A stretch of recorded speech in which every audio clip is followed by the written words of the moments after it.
All right. Hey everybody, this is Dr. Schilling from Sequoia Health bringing this week's Wednesday Wellness Minutes. And this week we're going to talk about memory.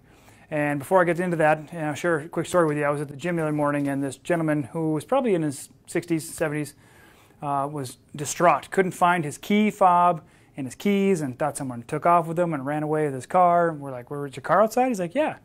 And apparently he had lost them in the gym somewhere.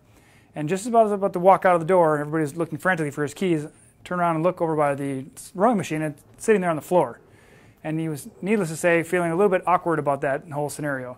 But not to worry. I didn't stop to talk to him about his memory. I had to get going. But there are easy things you can do. But first of all, let's understand why memory might be an issue in the first place. People think, oh my gosh, I'm getting older, right? I'm getting older. My memory is going. I'm having senior moments. Everybody freaks out about senior moments. But that is not really what happens. Okay, so let's talk about the main causes of stress. Okay, kind of Freudian slip there.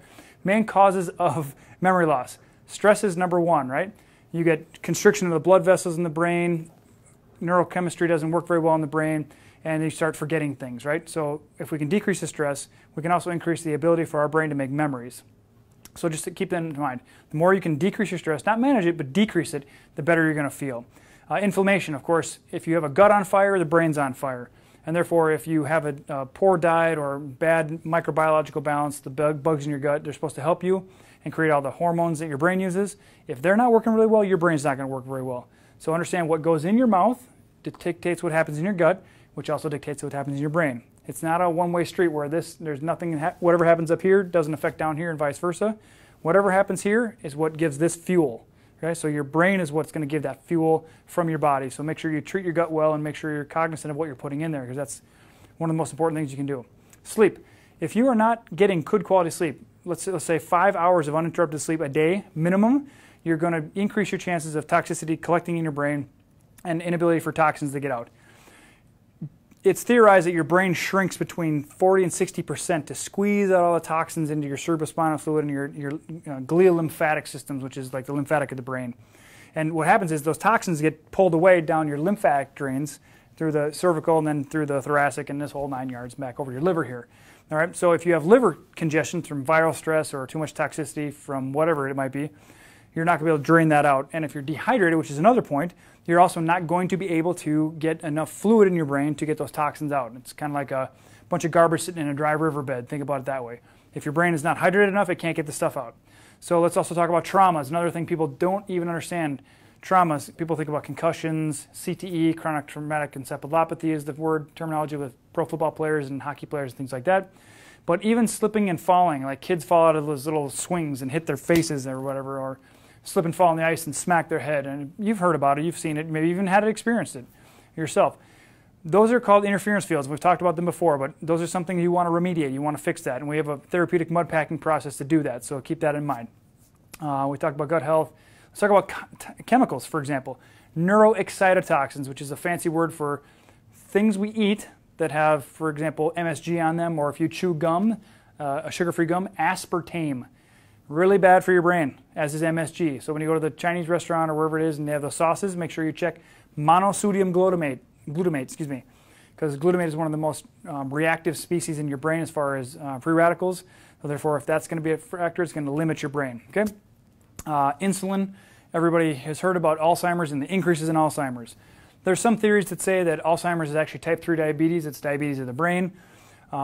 Creating memories is not necessarily dependent on insulin in the brain, but if you have insulin resistance in the brain, you're going to develop the brain's inability for the cells to be reactive. They're going to be so bombarded with sugars and things like that that the brain says, well, we got to get the insulin in there and pull those sugars out because all excess sugars are toxic to the brain. So keep that in mind. Medications are well known to cause memory issues. Strokes, if you have shortage of blood flow to the brain, can actually kill off part of the brain called an infarct. Or deadening hypoxia of the tissues in there, lack of oxygen, so that can cause memory issues. Alcohol and drugs definitely can cause issues there. So those are just some ideas of what can cause the symptoms. Now, what are some of the symptoms of memory issues, right? If I can remember them, just kidding. Think about forgetfulness. Think about inability to complete sentences. Think about tasks you're doing. One of the interesting things people don't appreciate is your cerebellum, which is your balance center, is part of the memory of the coordination of motor movements and things like that. So if what you're doing, you're starting to forget how to do a particular activity, a sport, or you find yourself unable to do X, Y, or Z, it's partly because your cerebellum is overstressed, and that's part of your memory function. The other part of the brain that the memory function is related to the temporal lobe, and you have one on each side. And that's what we consider in QNRT land the most volatile area of the brain, one of the most stressful areas of the brain. So that is the hippocampus in there that is really related to the long-term processing. Your memories aren't made in one specific area of the brain, they're made in all over your brain, which is interesting to theorize. But the hippocampus is where it kind of like packages the memory in the temporal lobe and then sends it off to its storage compartment wherever it might be, whether that's in the visual cortex, in the frontal cortex, or wherever it might be. So keep that in mind. Having trouble with speech, spitting things out, writing things down, these are all memory issues. Misplacing things, or walking in a room. Can't remember, these are the senior moments, right? You walk in like, why did I come in this room? I'm not sure, I can't remember. You walk out and come back in, it usually jogs your memory. So keep that in mind. Trouble understanding things. Concepts you used to understand completely well, you were almost an expert in it, and all of a sudden you can't figure it out. So one of the things we want to talk about also as a cause for memory loss is the die-off or byproducts, the excrement, the poop, if you will, of the bugs in our body. Parasites are well known to cause a lot of garbage to be left behind, because what they do is they eat the food we eat and then they dump their poop in our insides, and then sometimes that poop can go circulating through our body if our liver can't process it out very well. It gets recirculated and it can go through and past the blood-brain barrier, and then our brain can get affected by it. But you also want to keep in mind things like Lyme disease, or what we know as borreliosis, which is a bacteria, a spirochete, and it's a little corkscrew thing like a pigtail. If you've ever taken a cork out of a bottle of wine, that's what a spirochete looks like. It can drill into your bone, it can hide in your brain, it can go flat and go between joints, it can hide from your immune system. And while your brain has its own immune system, the brain also has a different immune system fighting, and those Borrelia bacteria can go in there and lay what are called cysts and things like that, like backup plans. And so even if you have an antibiotic, it's not going to be effective because the antibiotics don't pass the blood-brain barrier, they just stay in the gut and try to kill everything off in there. But these bugs are so smart, they just run and hide, and then when the cats are away, no more antibiotics, they come out and play. All right, and that's when you get the headaches and things like that. So those are some ideas. Especially considered during in utero, when baby's being carried by mom, and in their early stages of life. The adolescent and child brain is 4 times more susceptible to toxins. So these red dye number 5 or yellow 3 or whatever the really nasty ones are, and then the MSGs and the aspartames. The child brain is so much more susceptible to that. That's why when kids sometimes have adverse reactions to things like vaccines, they can get toxicity in the body, it can cross the blood-brain barrier and get locked in there. And if they don't have enough what are called ACEs, which are vitamin A, C, E, and selenium, plus some CoQ10 and some other stuff, they can't get those toxins out of there, and it just gets stuck in there, and their brain gets all agitated, it gets inflamed, and they get symptoms that they try to put on a panel or a spectrum called autism, right? You see everybody's getting thrown on this spectrum. Everybody's got Asperger's, everybody's got some type of autism. So you want to appreciate that is really toxicity in the brain. A really famous guy who's a Lyme doctor, Dr. Dietrich Klinghardt, says that all autism is congenitally derived Lyme disease, which basically means you're born with Lyme disease. And I don't know if it's that simple, but I certainly know that every single person walking, talking, and breathing carries the Borrelia bacteria. We all carry the potential for developing that disease, but most, if you know, if around you, not everybody's walking around like zombies developing Lyme disease. So just appreciate that everybody has the potential to develop it, but not necessarily going to in their lifetime. It takes a lot more of the perfect storm to happen for that to happen. So let's talk about fixing it, right? Everybody wants to know, how do I fix my memory? Exercise. Exercise is fantastic, especially if you do it first thing in the morning. You can totally spike your what's called brain-derived neurotrophic factor, BDNF, which is really good for building memories, stimulating your brain and things like that. Really good stuff. So get your exercise first thing in the morning on an empty stomach. It'll help maintain your body composition. It'll boost your growth hormone and memory and things like that. Hydration, we talked about. The brain has to shrink to get the toxins out at night. So get that 5 hours of sleep, uninterrupted at least, and get proper hydration so your brain can rehydrate and take those garbage things that are sitting on the dry riverbed and usher them out through the glial lymphatic system and down to your system. Okay? A properly balanced immune system, fantastic. Make sure you're not under any immune stress. You're not afraid of anything bad happening. You're not a fear of being taken advantage of, things like that.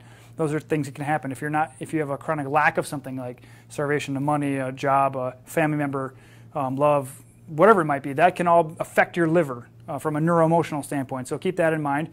Make sure you clean up your system. Make sure you find your conflicts that are affecting your temporal lobe and your cerebellum. Obviously, that's my expertise, so if you need help with that, I'll help you with that. But understand your your nutrition, as we mentioned before, those ACEs, those vitamins A, C, E, and selenium, plus some CoQ10, omega-3 oils to help balance your inflammation in the gut, decrease your sugar, decrease your processed foods, get those out of there. Throw dairy out the window. We're the only species on the planet that breastfeeds from another mammal. I'm not really sure why, but we love to do it in the form of yogurt and cheese and milk and things like that. So fix your interference fields. If you have trauma to your head, use the mud packing system we have here at the clinic to resolve those injuries and get that energy flow back going, get that toxic pool and collection of things in the head, wherever it might be for you, out of there with that mud packing process. Let's see. That's pretty much it. Oh, another thing you can do, transcranial pulsed electromagnetic therapy, right? So we put the actual pulse magnetics on the head to help stimulate the cells of the brain and get that glial lymphatic system contracting, expanding, getting the fluids moving, getting the toxins pulled out, boosting that brain immune system so that it can balance these things like the Borrelias and the mycoplasmas and the Epstein-Barr viruses and whatever else might be lingering in there that's trapped in those tissues that needs to get out and can't get out. All right? So feel free to review this. There's a lot of information here. There are a lot of different unknown causes of memory loss that people are not appreciating, but they don't get talked about in the popular media. All they do is they'll look at Alzheimer's. I'm losing my memory. I must have Alzheimer's. Well, keep in mind that Alzheimer's, Lou Gehrig disease, ALS, dementia, if you're in a natural setting like we're in, you understand that that only happens when there's an imbalance of your immune system and the bugs in your brain, all right, and in your body. If you have a balanced immune system and the bugs are balanced, like they're not sitting on a teeter-totter, I use that example where you're sitting on a teeter-totter and someone heavier than you is the other end, so all of a sudden the bugs get heavier and stronger and the immune system's up high flying, can't do anything about it. So we need to get that balanced again, right? We need to get the immune system to be able to handle any bug at any time under any circumstances, and that's why we use the Desbio homeopathics and things like that, because they have the DNA in there and it educates your immune system on how to do that. But we have all the tools to help you through that process. If you're having troubles with remembering things, how to do things, recalling things, tasks, movements, and things like that, don't be afraid, all right? Everybody starts losing their mind, like, I'm losing my memory, or I can't do this anymore. Just relax. It's a matter of balance. Get the inflammation down, get the bugs beat back, balance your immune system, things like that. So keep this in mind. Feel free, when we're live like this, just put a comment in there. If we can have one of the team members respond, we will during that time, or they'll mention something to me and say, hey, so-and-so has a question, and we'd be happy to respond to that during this time. We're not usually on here for very long. This is a little bit longer because of the depth of information on this. But feel free to share this with your family and friends, your family members that are certainly in the twilight of their life and or in the third stage, if you will, where they're in the 50s, the 70s, something like that. They're the ones that right now are really getting affected by the memory issues. I mean, people very young are doing as well, but they're starting to notice it more, and it's becoming more of a bigger awareness in the popular media, all right, if you're paying attention to any of that. So keep that in mind. We've got the tools here to help you. Post your comments, share it with your family and friends. Let us know how we can serve you better. Let us know what information you need to feel your best and help your family members. And we will look forward to seeing you next week for the Wednesday Wellness Minutes. And I'm walking off the camera.